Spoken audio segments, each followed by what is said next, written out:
Olá, pessoal! Sejam muito bem-vindos ao nosso canal Café com Economia. Hoje temos uma pauta extremamente relevante e atual, que é a respeito da vitória histórica de Donald Trump nas eleições presidenciais dos Estados Unidos. Após 4 anos fora da Casa Branca, o republicano retorna ao comando da maior potência global e, desta vez, não apenas com a maioria do colégio eleitoral, mas também conquistando o voto popular, algo que é inédito nessa sua trajetória política. E para nos ajudar a compreender os desdobramentos econômicos e políticos dessa vitória histórica, irei conversar com o economista, o professor Leandro Fogatti, que vai compartilhar então as suas análises e também as projeções sobre esse impacto das eleições americanas no cenário global. Então, preparem suas xícaras de café, porque o bate-papo de hoje promete muita informação e também reflexões bem importantes. Olá, professor Leandro, seja bem-vindo. Olá, professora Laís, satisfação estar aqui novamente podendo contribuir aqui para esse programa tão interessante aí, para sempre debatendo temas e perspectivas econômicas. Bom, professor Leandro, então já começo te perguntando quais fatores que você acredita que foram decisivos para a vitória de Donald Trump nesta eleição, especialmente considerando que ele também conquistou o voto popular dessa vez. Realmente foi um processo histórico, né? Dado que a última eleição em 2016 ele não tinha ganhado a maioria dos votos populares, mas sim conquistado a maioria dos estados e os votos dos delegados. Então, realmente foi histórico, e dado que também, né, o último republicano, dado que a gente teve 8 anos do governo Obama, o último republicano a ter conseguido a maioria dos votos populares foi no segundo, na reeleição do governo Bush, dado que também, né, no primeiro mandato do governo Bush, ele não conseguiu a maioria dos votos populares. Então, é algo que não, frequentemente, a gente pensar, né, nessa era do século XX, não é algo que vem acontecendo com frequência ali, dos republicanos ganharem a maioria popular ali do voto. Então, realmente foi algo histórico. E os analistas, né, eles geralmente pontuam que um ponto muito crucial para isso, realmente, de fato, foi a economia, em que os Estados Unidos, para os seus padrões, né, nós, enquanto brasileiros, não enxergamos como tamanho problema, mas para os Estados Unidos, eles enxergam que eles estão com um problema inflacionário, certo? Então, eles estão sentindo no bolso um aumento de preços ali, uma perda de poder aquisitivo devido a uma questão inflacionária. E isso, claro, a gente sabe, né, muito bem, mais do que os americanos, que quanto a inflação impacta nos mais pobres, impacta no processo político, e isso, de fato, vem acontecendo nos Estados Unidos. Devido à crise, né, a crise da pandemia, a crise americana dos últimos tempos, o governo Biden, ele fez, quando ele assumiu os primeiros anos, ele fez vários pacotes econômicos de injeção de dinheiro na economia, para procurar recuperar dinamismo ali da economia americana.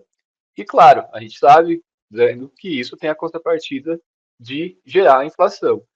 E esses benefícios desses pacotes econômicos não foram, vamos dizer assim, sentidos pela população, e sim os impactos negativos que veio a ser a questão da inflação.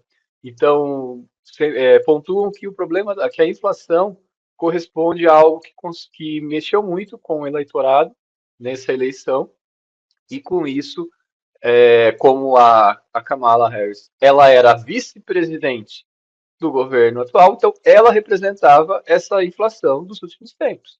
E o Donald Trump, ele vinha, por mais que não tinha um discurso de fato de como queria combater essa inflação, mas queria, né, o americano ia ter de volta o seu poder aquisitivo, do seu orgulho, aquilo que ele sempre está acostumado. Então, isso foi um fator muito importante para esse processo. E outra questão que também impactou razoavelmente, em que aí muitos ficam até surpresos. Ah, porque geralmente as falas, os discursos do Donald Trump é um discurso que a população, os latinos, né, ali dos Estados Unidos, né, que tem descendência latina, ou os negros, eles deveriam ter uma certa aversão ao Trump, mas muitos latinos, negros, votaram no Trump, certo? E principalmente homens, em que essa questão da inflação impactou, e uma questão de que os Estados Unidos, eles estão com uma sensação, vamos dizer assim, a população americana, principalmente, né, aquele perfil tradicional do homem americano que trabalha em fábricas, e ele tem uma sensação em que ele está perdendo protagonismo. Então, a sensação que eles possuem é que os Estados Unidos já não é aqui, já vem, não que eles não são mais, mas vem perdendo aquela relevância no mundo e, de alguma maneira, o estilo de vida americano ele está em decadência. E essa sensação, pode ser que nem de fato está acontecendo isso, ainda é uma preocupação para o futuro, essa sensação impacta. Então, aquele ressentimento que o eleitor tem de estar perdendo o protagonismo, perdendo aquela qualidade de vida, aquele padrão americano de rei do mundo, e com isso, claro, ele vai buscar o quê? Algum salvador, algum que consegue de alguma maneira conectar o seu discurso. E a gente tem um grande problema, né, dos democratas de se conectar com essa camada da população, e o Trump ele conversa diretamente com isso. Então é também uma situação que foi bem importante para que o Trump tivesse um impacto melhor do que na primeira eleição dele, né, nesse processo aqui. Então a China está cada vez mais preponderante e colocando medo na população americana. Ela não não existe nenhum cidadão americano vivo que entende de viver em um mundo em que ele tem que dividir o protagonismo. Então, né, teve na Guerra Fria lá, mas a Guerra Fria era uma situação que já faz há muito tempo, a grande maioria da população nem viveu aquele período, certo? E também era aquilo em que você tinha uma outra sensação, você tinha menos conexão com o mundo, então essa sensação de que tinha alguém tão grande quanto você não existia. Então esse medo do futuro, do que pode vir a acontecer, também faz os eleitores correrem para, vamos dizer assim, o colo de quem está procurando acalentar mais eles, seja mesmo que não tenha uma medida de fato para que isso se resolva. Bom, professor Leandro, e diante de tudo isso, né, o que esse retorno de Trump para a Casa Branca sinaliza sobre o cenário político e social dos Estados Unidos? Nós temos alguns pontos em que, por exemplo, se a gente pensar no cenário político, nós temos duas grandes tensões mundiais, né, acontecendo, conflitos estabelecidos mesmo. Que primeiro vamos falar da questão da Ucrânia e Rússia. A Ucrânia, ela está preocupada com a eleição do Trump. Não é, vamos dizer assim, acredito que não era das melhores, por mais que talvez ideologicamente, de ser um governo mais à direita, a Ucrânia, né, tem lá o seu governador, seu governante com mais um aspecto mais à direita e o Trump também, mas a maneira que o Trump enxerga o mundo não é tão favorável à Ucrânia. Porque o Trump, ele tem a ideia que o mundo, ele é dividido em zonas de influência. Então, os Estados Unidos, a América Latina, vamos dizer assim, é o quintal dos Estados Unidos. Então, ninguém pode estar querendo, né, ter maior influência que eles aqui. A Europa ali, também sempre dependente dos Estados Unidos e tudo mais. E ele enxerga que a Rússia, ela sempre foi, né, na concepção do Trump e dos trumpistas, como também, por mais inferior aos Estados Unidos, mas uma potência. E que, claro, ela tem a sua zona de influência.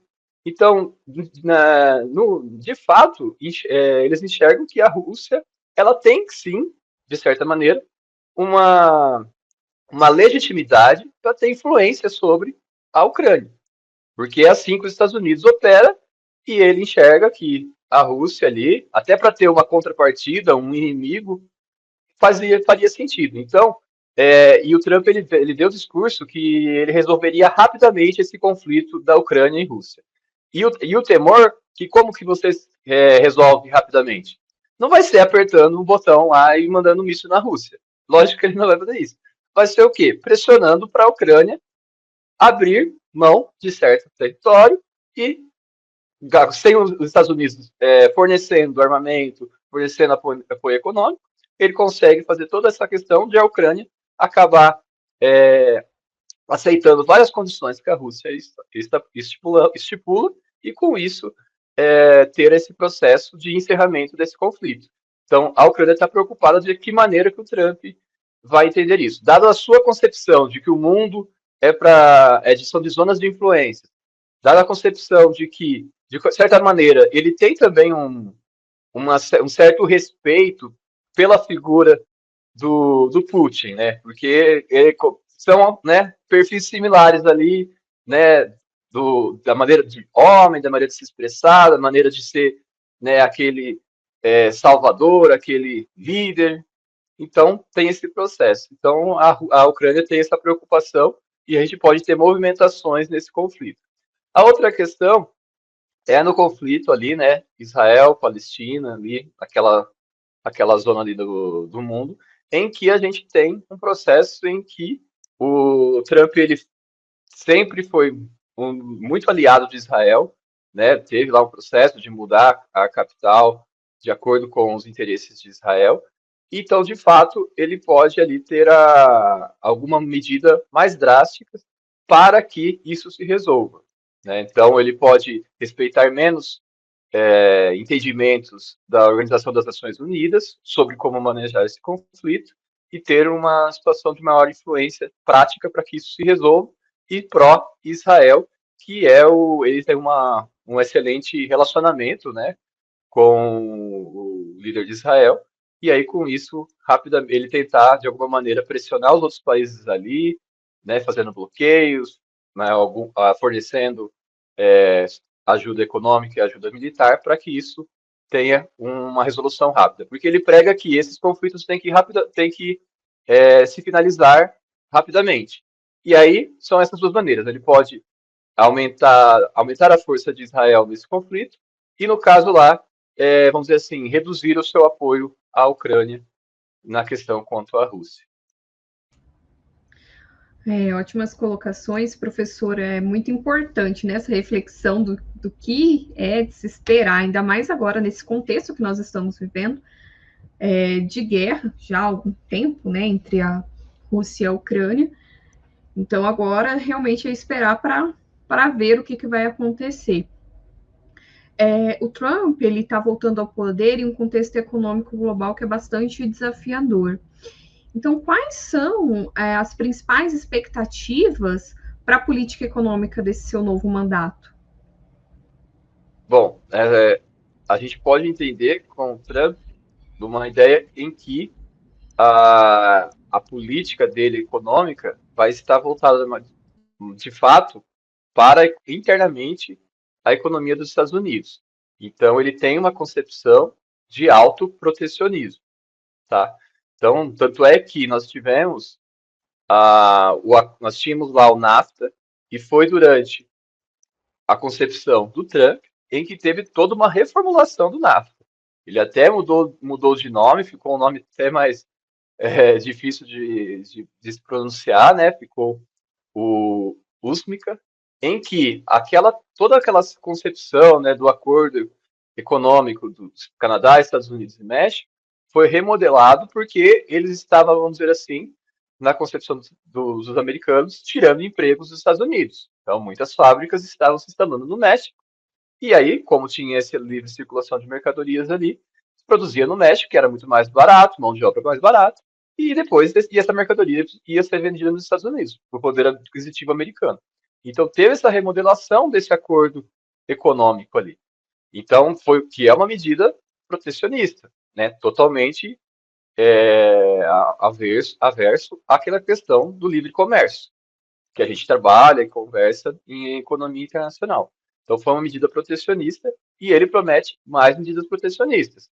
Então, isso vai, né? Ele tem aquela situação em que ele quer recuperar o emprego tradicional do americano, em que nem, nem com uma maior, sem ter uma maior capacitação, consegue ter bons salários do americano médio, porque está trabalhando na indústria, está trabalhando ali em serviços e consegue ter uma renda bem razoável. Então, ele tem esse processo de um protecionismo, então pode ter impactos no sentido de ele fazer medidas priorizando ainda mais os produtos norte-americanos em detrimento a importações que vêm de outras regiões e também ali de proteção da mão de obra. E querendo ou não, essa questão que ele sempre levanta da imigração, isso vai também trazer um processo em que o salário americano pode aumentar, o custo da mão de obra americana pode aumentar, porque a gente sabe que esses imigrantes ilegais, eles trabalham, eles não têm poder de negociação. Então, eles trabalham a salários muito mais baixos do que o mercado está pagando. Então, isso deixa mais barato os serviços, né?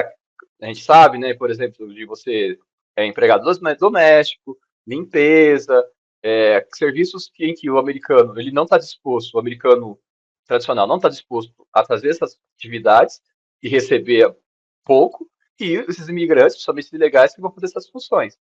E com isso, essa restrição, de fato, né, ao continuar esse processo de cada vez maior deportação, lembrando que a maior deportação que teve foi no governo Biden.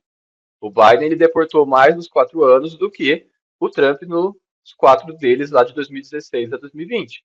Mas o Trump está prometendo fazer a maior da história, várias outras medidas. Isso vai aumentar o custo da mão de obra americana. Então, a gente pode pensar que o Trump ele foi um fato preponderante para a eleição dele, a questão de que os Estados Unidos está com um processo de inflacionário e isso vai estar trazendo problemas para a população americana. Só que as medidas que ele, na economia, parece que vai adotar pelo seu discurso, isso deve continuar com o processo inflacionário dos Estados Unidos alto. Porque você vai deixar uma mão de obra mais cara para as empresas, e as empresas não vão ter que repassar esses custos, e você também tem o protecionismo, ou seja, ao invés de eu comprar algodão, laranja do Brasil, que é um preço mais vantajoso, vou estar fazendo medidas protecionistas, então o custo para o americano vai ficar maior. Então, ao invés de estar produzindo no México, mais mercadorias do México entrando nos Estados Unidos, a um preço menor, vou ter que estar produzindo nos Estados Unidos, que o custo é muito mais caro de produção, e com isso vai aumentar o preço para o consumidor.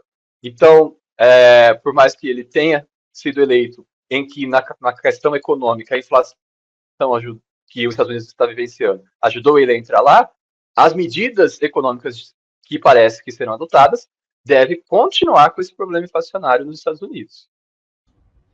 As medidas que, se ele adotar essas medidas, na verdade, vai contribuir para o aumento da inflação e não para a redução. Então, são coisas assim que, pensando economicamente, aí não iria se enquadrar, né? Ele teria que realmente ver qual que seria a melhor estratégia, ou, enfim, diminuir o protecionismo, para que assim mais produtos possam entrar a um custo menor, ou mesmo repensar essa questão dos imigrantes, porque as duas coisas, e pensar na inflação, acredito que seja bem difícil que ele conseguir, enfim, ter êxito nisso, né? Leandro, como que essa vitória ele pode impactar as relações comerciais entre os Estados Unidos e também os países como a China e o Brasil? Como que isso, né, vai afetar aqui o nosso país? Se a gente pensar primeiramente a questão da relação Estados Unidos e China, o discurso ele deve subir de tom, ele deve ficar algo mais polarizado, né, uma sensação de menor coalizão entre os países. Então, realmente, os Estados Unidos ele deve ter um discurso mais agressivo para que se reafirmar em que ele tem a sua zona de influência protegida. Então, né, nos 4 anos do governo Trump, ele teve discursos mais agressivos relacionados à China. Então, foi durante o governo Trump em que teve processo lá, em que empresas chinesas não puderam estar operando ali nos Estados Unidos. A gente teve, né, essa questão de que a China está tendo acesso aos dados dos americanos, então a Huawei ela foi proibida ali de estar operando nos Estados Unidos, né, uma grande empresa de telecomunicações chinesa, e os Estados Unidos pressionando a países da sua zona de influência também não aceitar a Huawei como operando no seu território. Nós tivemos ali também a questão do TikTok de não estar operando ali nos Estados Unidos, uma questão de tentar delimitar esse uso.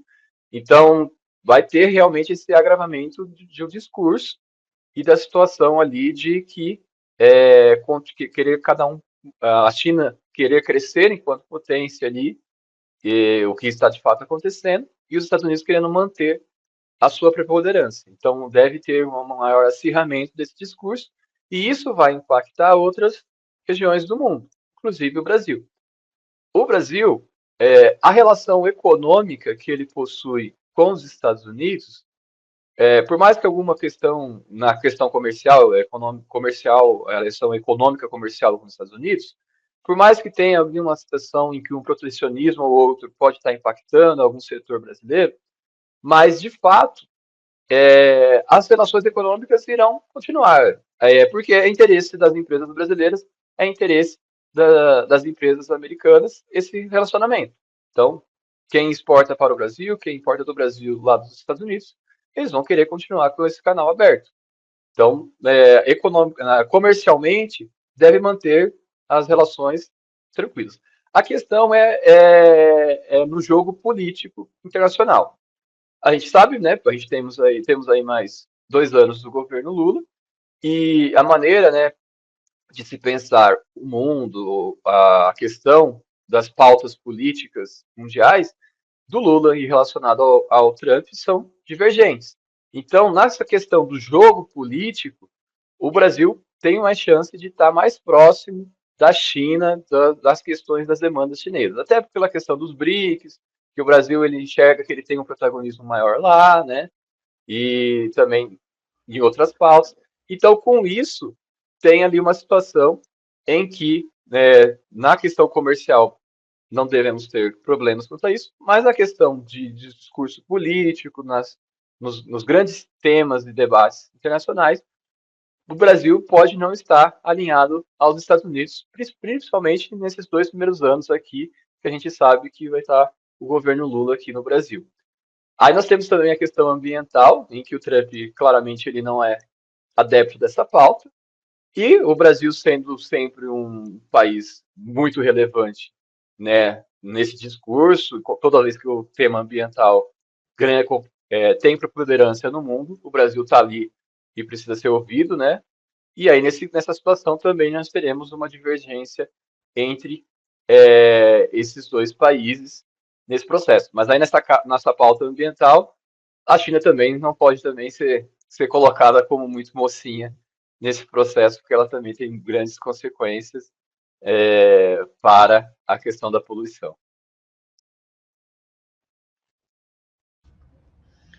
Bom, professor Leandro, eu agradeço pela sua participação aqui no nosso canal Café com Economia, agradeço por ter esclarecido essas dúvidas, porque nós sabemos que os Estados Unidos, ele é uma potência e tudo que acontece lá acaba se refletindo em todos os outros países do mundo.